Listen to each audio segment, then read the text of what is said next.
Hey everyone, and welcome to another episode of Stitching Tales. I am Johanna Lundström, the author of several sewing books, including Fit for Knits and Master the Cover Stitch Machine, and I also run my own sewing pattern line under the name The Last Stitch.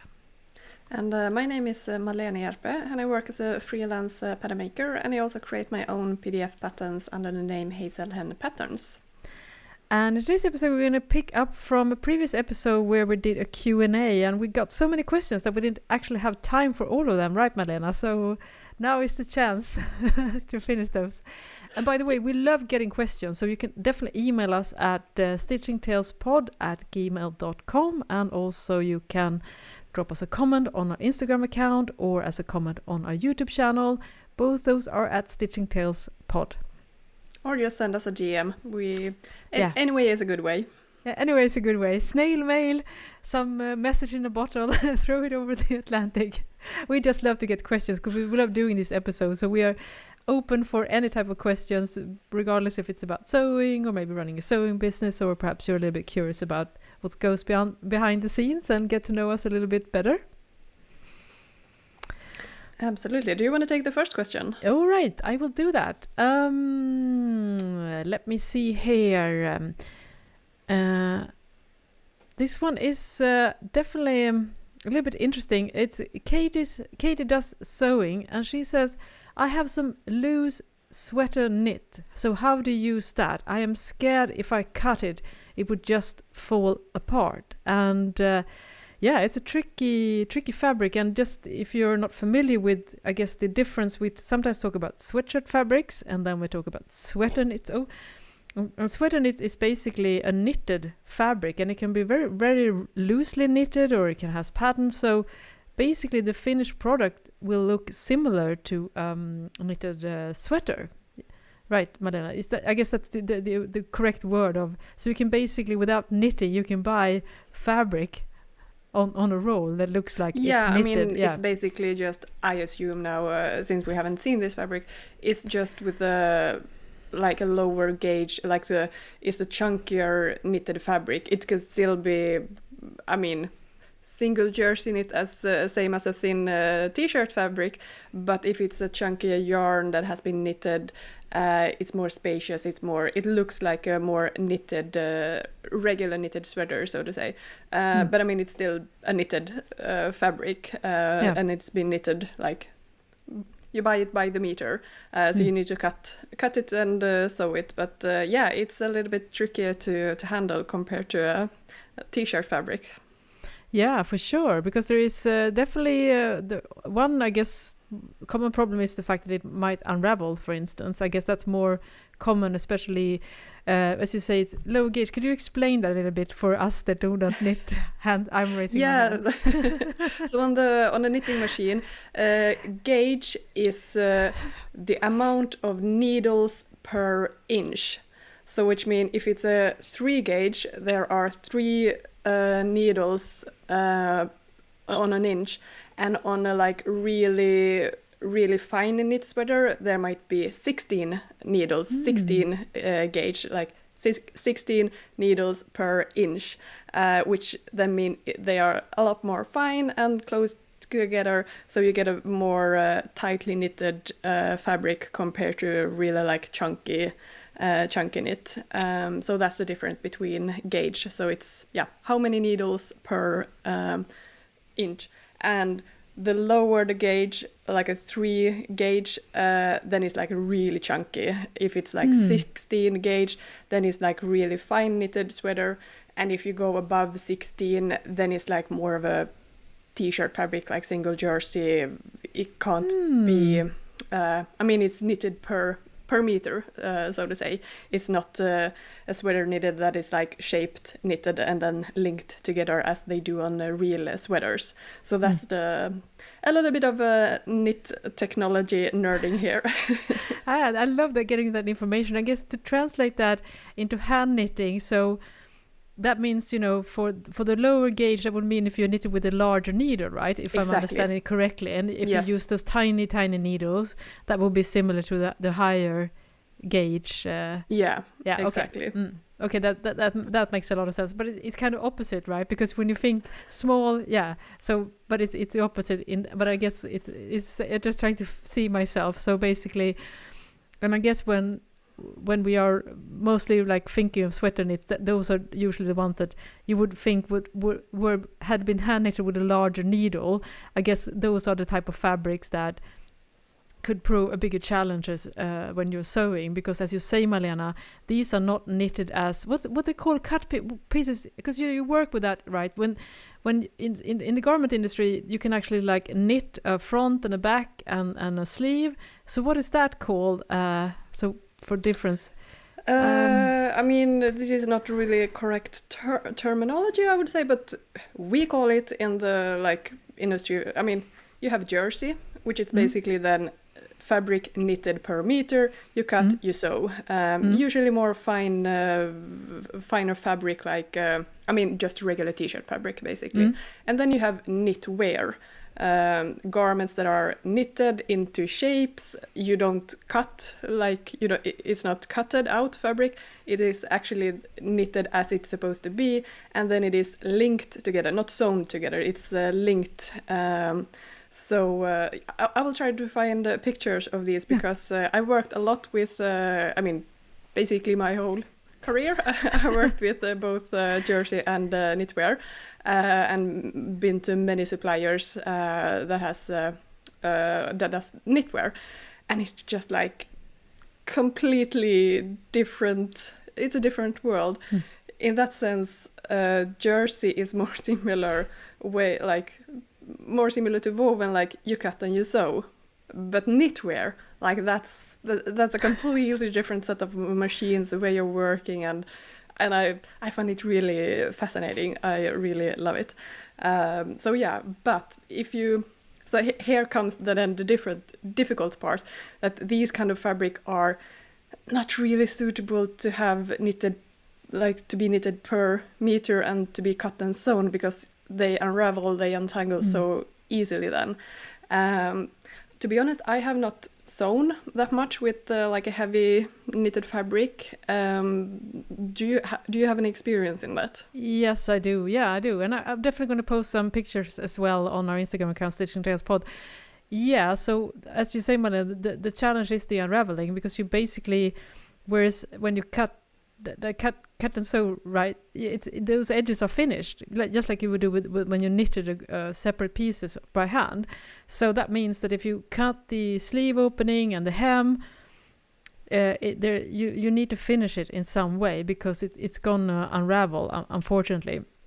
So that is the biggest challenge. For instance, if you want to sew a sweater, so first of all, you have to definitely do some type of edge finishing. I highly recommend that you use a serger for this. I mean, that's a good starting point. I mean, you can do it with a sewing machine, but I would not recommend it. I honestly think if you're going to work with these kind of sweater knits, I think you will be very helped by having a serger. So I would definitely overcast the edges using a 3-thread regular overlock stitch before you do anything. I mean, before you start doing. Or if it's not that prone to unraveling, you could of course also first sew the seams together using a sewing machine. But I honestly think that try to serge as much as possible, either doing the edges separately and then sew it together with a sewing machine, or ideally use a serger for the entire process. Because as we mentioned in previous episode, the advantage of using a serger is that you have the differential feed, so you can prevent the fabric from growing when you are stitching by increasing the differential feed, and that's going to be a problem with those loosely knitted sweater knit fabrics. So yeah, definitely I would recommend that you have a serger. And the biggest challenges, of course, is the hem and the neckline, right? We were talking about it, if you're doing a sweater or a cardigan, for instance. My recommendation is to put some type of rib knit to finish it off, to keep it in check. The problem but that's more like a shopping challenge, because, for instance, if you have this beautiful knitted fabric, maybe in a cotton or a wool mix or mohair or something like that, you definitely it's not fun to use like regular cotton ribbing because it will look kind of contrasting. So sometimes it's very nice if you're able to find rib knit wool or some type of mix of fabrics, because then you get a similar type of hand. And I'm going to post on our Instagram account a cardigan that I made when I managed to work with a very loosely knitted sweater, and then I found 100% wool rib knit, and I used that for the placket and the cuffs and the sleeve cuffs. But yeah, it is a challenge. You definitely need to control it, for sure. You have wider seam allowance maybe also. Yeah, usually on jersey you Mm. have like 1 centimeter, but that feels very small if you have like this chunky knit. So I would rather have a quite wide seam allowance and cut away the surplus fabric then when you use the overlock. Yeah, and this is a lot of things tricky. I mean, I'm a big fan of using cutting for marking the notches, but then again, this could also cause issues. So I would either use chalk, and if chalk doesn't stick on the fabric, I would use perhaps some tape or something like that, a pin, or whatever you need to not damage the fabric. And if you have to be really, really careful with all the kind of stuff. So I agree with you. Bigger seam allowance. Do not cut notches, which I normally would recommend. I guess you can also. It depends. You could also, of course, look into lining. That could be a way of controlling it as well. If you maybe add like a backing of some type of soft jersey fabric or something like that. If you were making like a poncho or something like that, maybe you could line it and keep it in check that way. It is tricky. And if the sweater knit is a bit more stable for hemming, I would instead do the method I talk about in our episode we did about hemming knits, where you do the blind hem stitch. Again, you serge the edges, and then you fold it up and use the sewing machine blind hem stitch. Also, another issue is you can't really interface any pieces because it's so see-through. So again, it's going to be. I would say keep it simple. That would be do something like a poncho or a very plain sweater without any details. A little bit oversized, maybe. Oversized, yeah, for sure. Yeah, choose the design wisely. That's a good recommendation. Yeah, for sure. And also if you have the time, definitely look into if you can locate some really nice ribbing in a similar type of fiber. I think it's gonna really elevate the garment for sure. And if you're like super great with knitting, you could maybe knit your own ribbing using a matching yarn and then add it. That would not happen to me, but I know a lot of you are skilled in many different crafts, and I'm sure we have a lot of knitters as well, so that could be an option if you're very ambitious. It's interesting. And if you do this sweater or cardigan or whatever, send us a picture. It sounds really interesting to see the end result here.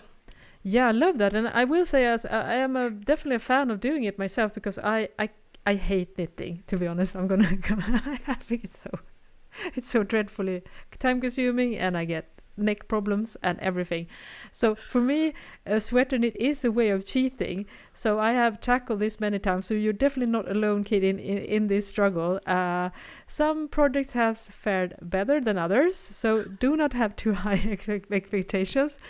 But if you do get it right, I think you're going to be really, really happy, because it's such a quick way of actually making a sweater that looks like it's knitted.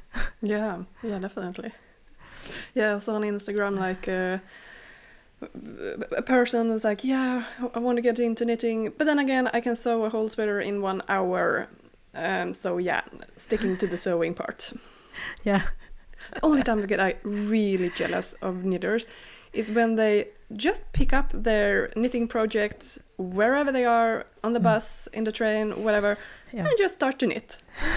Do you know how much stuff I need to bring if I'm gonna go anywhere with like sewing machine, fabrics? I'm giving their like the evil eye then. I want something like that as well. Yeah, I love that too. I sometimes do a little bit of embroidery. That's my way of getting that. I truly understand that. I'm the same way. It looks so practical, and you can sit in your cozy lounge chair and watch some television and knit. And I'm like, that's not my reality. No, I need like 2 big machines to be able to. So a little bit different there. Yeah, definitely. So yeah, it comes with both pros and cons. But we are very curious to hear more about this. And don't be afraid. I think you don't have to be scared when it comes to sewing. Just jump in. And the worst thing that can happen, it doesn't work out. But it was still a learning lesson. And hopefully you have got at least some ideas on how to use your sweater knits. I'm sure it's really, really pretty. Yeah, and send us picture if you want to. Yeah. Would love to see it. Okay, maybe next question here. This one I actually got from Penelope_UY. She's actually been a tester of mine, so really happy that she had a question. Where do I find patterns for men? I would like to make more clothes for my husband. Lucky husband, first of all. Do you have any experience in sewing menswear? Yeah, I do actually, because I used to sew some garments for my ex-husband. Now, that we didn't break up due to my sewing. I should say that wasn't the factor. But yeah, definitely. I've sewn quite a bit. I think I've been married twice. My first ex-husband, he was actually pretty good at the sewing machine, so he did some stuff as well. So yeah, I think I've had a decent amount of experience when it comes to sewing menswear. But yeah, it is a struggle because clearly the market for sewing pattern for men is definitely way more limited compared to what you would find in the female-oriented space. I will not be able to like give you a big list, but I can give you my favorite sewing pattern brand for menswear is Burda Style, hands down. Yes, I know the instructions. Not that great, but you can also buy the pattern envelopes if they are still available. Those are really good instructions. And Burda magazine, at least once or twice every year, they run a pretty nice section of about 4 or 5 menswear styles. I love their sizing. I think it's really good. Especially, I would say, with Burda Style, it's definitely a little bit less ease, I would say. So I wouldn't call it slim fit, but if the man that you're sewing for is a little bit more slim built, I think Burda Style is a good option. I've also sewn menswear using the Big Four. I think they're referred to the American pattern companies. I think McCall, Buttericks, I think, are part of that. Vogue Patterns and maybe Simplicity. Simplicity, yeah, right, exactly. I've also sewn a couple of garments from them. And now this was a long time ago, but I will say I did find the ease being much more generous. I think it was Butterick. I tried both Butterick and McCall, I think. And I found the ease being much more generous compared to Burda Style. So for instance, if I made a pyjama pants once from, I think it was McCall, and it was humongous, and the same with the raglan sweater. So that could have changed due to fashion, but that's good to know that different pattern companies, they have different style preferences. And I've sewn, the stuff I've sewn with Burda Style, I think has been really, really nice. Yeah.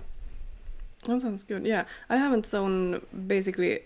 My poor husband has received 1 t-shirt and a pajama bottoms, but those were samples. I was making pattern for another company, and I needed to make a sample just to see like how the fit were.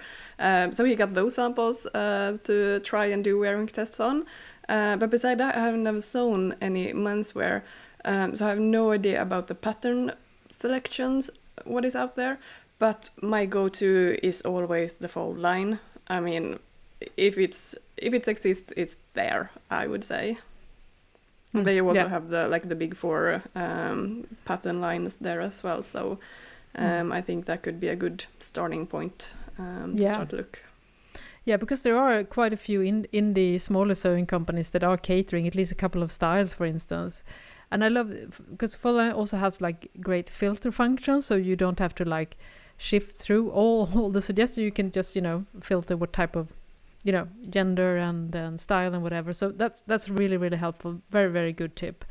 And I don't know where you're based, Penelope, but also the Finnish pattern magazine Ottobre, they also have menswear a couple of times a year in a pretty good size range as well. If you just very classic basic stuff like a pair of chinos and a sweater or a hoodie, very simple stuff, but yeah, they look good. I haven't sewn one of those, but I think they look pretty nice. Is Ottobre Finnish? Yeah. I didn't know. Yeah, I think Cool. so. Yep. Oh, please correct us if I'm wrong, but I think so. It just sounds so German to me, but I have no idea either. No, I'm pretty sure, because the names are very to Swedish Finnish sounding as well. A lot of they call like Tarja or something like that.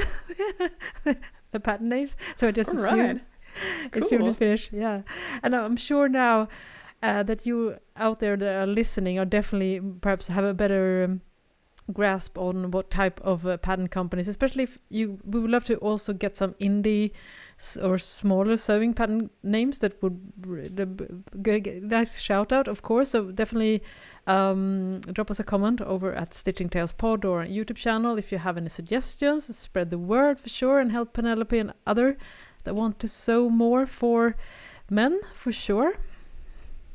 Yeah, sounds good. Excellent. Let me see here. Now we had another question. Yeah, we have Stick Freud. I think Stick Freud, I will say. Tell me about sewing with wool. The fabric behaves so differently than the knits I'm used to. Silk would also be interesting. Knitted silk, I mean, not woven. And also, where can I buy rib interlock in these materials without going broke? Love wool so much, but it is expensive. Yeah, I hear you. I hear you. We share the same struggle. Yeah, I mean, wool, I have sewn a little bit with wool, but that has been like a really thin single jersey, so that has been more or less same as just sewing a regular t-shirt.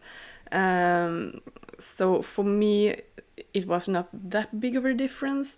It presses beautifully because wool presses really nicely, but it had like really good recovery, that particular fabric, so it wasn't like I didn't have to adjust in that sense. So I would say it depends a little bit on what kind of type of fabric you are using. How to work with it. Yeah, absolutely. I think I'm going to give like a very locally, I think Stick Freud is probably from Sweden or at least in other countries. I'm going to link to that. We have a wonderful company here in Sweden called AH Tyger, and they sell really beautiful single jersey, I think it's single jersey or light interlock wool, and also heavy rib wool in beautiful colors. I've sewn so many garments of that, comes with high recommendation, washes beautifully, will not pill, absolutely amazing. So if you're in Sweden, you're actually in luck, because normally we're not that well served in this small part of the world, but actually those are I want to still access those wool. I should perhaps not give that name, and they sell to private persons as well. I'm not sure if they ship to other countries, but that's where I get my dose of wool knits pretty much exclusively. Another tip I would say, if you're looking more globally, is to check fabric shops that specializes in getting like fabric remains, dead stock. What is it called, Malena? The garment industry. Yeah, exactly. When the garment industry, because that's usually you can get small runs of wool knit and of course also silk knit, which is again really, really difficult to find, pretty much impossible here in Sweden, I would say.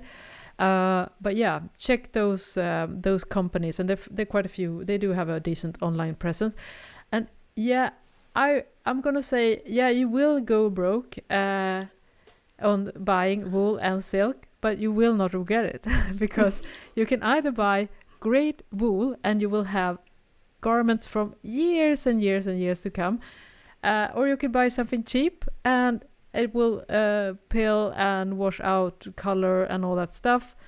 So in the long run, I think you are not going to be broke, you're going to be rich because you will have sewn a wonderful garment that definitely had a sticker shock, but it will last you for so many years. I have garments that I've sewn in wool that are over 10-15 years, and they look still beautiful, and they also keep their shape so much better compared to a lot of other natural fibers. Yeah, make samples, prototypes first in more like less expensive fabric, so you are 100% sure of how you want the garment to look, to fit, all the details, like you know what you're doing, and then go to the nice fabric. I also have one fabric, a company recommendation, Lyrical fabrics. We'll link to it in our show notes. I don't know if they always have wool, but they have recently got like a drop of like some really nice sweater knits. So yeah, we'll link to those. It's really really nice. That's a great qualities. Tip. I haven't seen them myself, but just by the pictures and the sample they have shown, looks really pretty. Great tip. And I should also say, it's called Andersson Hjalmarsson if you want to search for it in Swedish. And a silk, I have also some silk jersey in my stash, but I've never been able to find that locally in Sweden, unfortunately. I think also, depending where you live, I do know that sometimes if you're in Norway, they also have like a small industry making like knitted wool underwear and stuff like that. There are a couple of brands that do that, thermal wear, and you can probably locate those and see if they have some dead stock fabric maybe left from samples. I also know that if in the southern hemisphere, I think New Zealand is a huge producer of wool, merino wool and stuff. So they are probably, if you're able to find, I'm sure you can get some shops as well there selling remains and really nice fabrics. I think silk jersey. I've never actually sewn that, barely even seen. So it's not, I think, that common. But definitely seen garments in like silk blends. So yeah, that might be a trickier to find. But if anyone has any recommendation, I mean, just drop us a comment and we can share those resources. Yeah, and nice fabrics is always. And how do you not get broke? Yeah, mindful sewing. Take it slow when you actually are sewing, so the garments will become your most precious possessions. Yeah, definitely. Prep work is the key here for sure. And I have never regretted paying a lot of money, both for my silk and wool. And silk jersey also holds up really well. It holds up well in colors, and it has it's pretty stable. So it has a little bit more stable. It has nice drape, but it's a little bit I should say stiffer perhaps than cotton jersey. And also I should mention, tips sewing with wool knits, definitely pre-wash because it's gonna shrink lengthwise. So sometimes I skip pre-washing for a lot of knit fabrics, but I always pre-wash my wool fabric because you don't want that cardigan or your pants or whatever you're sewing to shrink too much. So yeah, I do recommend that for sure. And you can just hand wash it or use the hand washings. I always use the regular machine hand wash cycle. I mean, it sounds like a oxymoron, but using that program on the machine, I have never had any issues. No, I mean, as long as those specific machine washes, and there are certain wash. The thing that washes washing liquid. Washing liquid. Yeah, there are specifically for wool and exactly. silk. So use those as well. I really recommend it. And I have taken some drastic measures in our household. My husband is banned from washing. I mean, he can wash his own clothes. I don't care. Do whatever you want. But my clothes is like that's a no-go. And I say this with experience. I'm still sad about that cardigan from Arket in 100% wool, boiled wool, the perfect cardigan. I still haven't found a replacement for it, and I'm still a little bit bitter. But maybe I'll get over it soon. 5 years later, soon, maybe. Yeah, you know, it's a knife in your heart every time. I know exactly, and it's like there's no way to save it. It's like no. It's completely. It became a kid's cardigan. And it was quite like a big chunky cardigan, and it was like, it's beyond. Yeah, nothing could be done. Yeah, and basically the thing is here, low heat, and of course no. Tumbling, what is called like the... No, but that's the thing. I mean, they do take tumbling quite well. It is the low heat, high heat, low heat, back and forth. That's the what thing that is gonna the wool fiber is gonna like expand and pull back together, and then it's getting like... I'm losing all my English words now. That's the thing that is gonna make it like shrink like and felt. Yeah, felt, right. Yeah, exactly. And also with if you use regular washing liquids or detergent whatever, liquid, detergent, that is also gonna do the felting. So it's like the low heat, high heat. That's like the biggest contributor that makes it do the felting. So that's why a wool program is like slowly picking up the heat or have like a very low heat. Gradually building up the heat, yes, okay. Yeah, exactly, Interesting. Yeah, but if you, for example, I've seen people recommend if they, if you have like a stain on the wool, like you can pour basically boiling water on it and then the stain disappear, like it was like a blueberry stain or something. So it's not the heat, it's the back and forth between low heat, high heat. So but I'm not an expert in this, so like don't take my word for anything, but yeah, nobody washes my clothes besides me.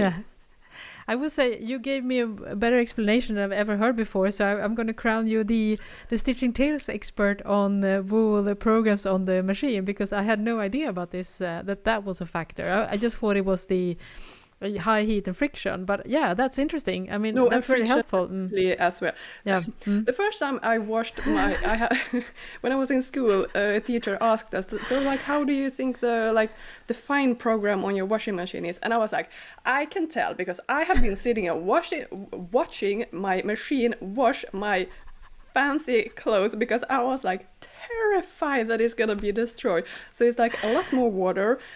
It doesn't like spin the centrifuge like that much. It more lets it soak and then take a turn. So it's it's more like a cradle than a spin, right? Exactly. When it's like so much more gentle.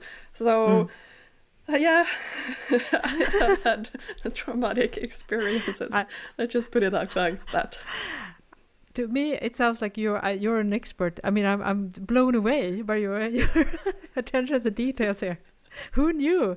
Malena has so many skills. She's also a washing machines. We are like, yeah. We both have figured out we have some sewing neurosis, but I figure now we also have a washing machine situation here. Definitely. Okay, but I love this kind of information. I had no idea. And also, I guess because as we we live in the northern hemisphere, it's cold in the winter. We love our wool. We're crazy for wool, because every sewing machine, every washing machine has both a hand washing program and a wool washing programs. I don't think it's a huge difference, but I'm really curious to know, is that a thing in countries where they have warmer climates, right? Because I know we have listeners from all over the world. Do we even have a wool program? Because who wears wool? I mean, I'm curious. Yeah, is that just Nordic countries' issues? Yeah. Yeah, but that's a good. So yeah, always pre-wash and use the right program and the right type of. I think it's always liquid. I think those delicate fabrics washing detergents. Yeah, great question, and clearly good luck with that, and hope you manage to find it. Definitely worth the investment. I think I have never regretted any sewing with wool. Plus, it's easy to work with. Actually, it's sometimes easier than lots of other knits, and also pressing, of course, low heat. Yes, and lots of low steam, heat. but it presses beautifully since it's a natural fiber, so it presses so nicely. Yeah, and it holds its shape when you wear it. Great recovery without the need of having lycra. I mean, huge fan. Definitely. All right. Let me see here. I think that was kind of all the questions. One was a bit more detailed, but I think we're going to need to look into that a little bit more carefully. I think we need to do but we definitely want more questions from you. And if you found this episode helpful, or made you start to question other things, please drop us a note, as we said, in the comments or in the DMs or email, because I love getting these questions, and it's so interesting because we have to think, as well. We don't always, we get really great challenging questions, so I love doing these Q&A episodes. Yeah, sometimes a question might actually turn into a whole own episode, like a theme of every episode, so don't be afraid to reach out and send pictures as well, because I mean sometimes it's so difficult to give the right information just based on a question, but if you send pictures as well, then it's a lot easier. Yeah, awesome. So anyway, thank you so much for listening. I am Johanna Lundström. And I am Malena Hjerpe. Bye bye. Bye bye.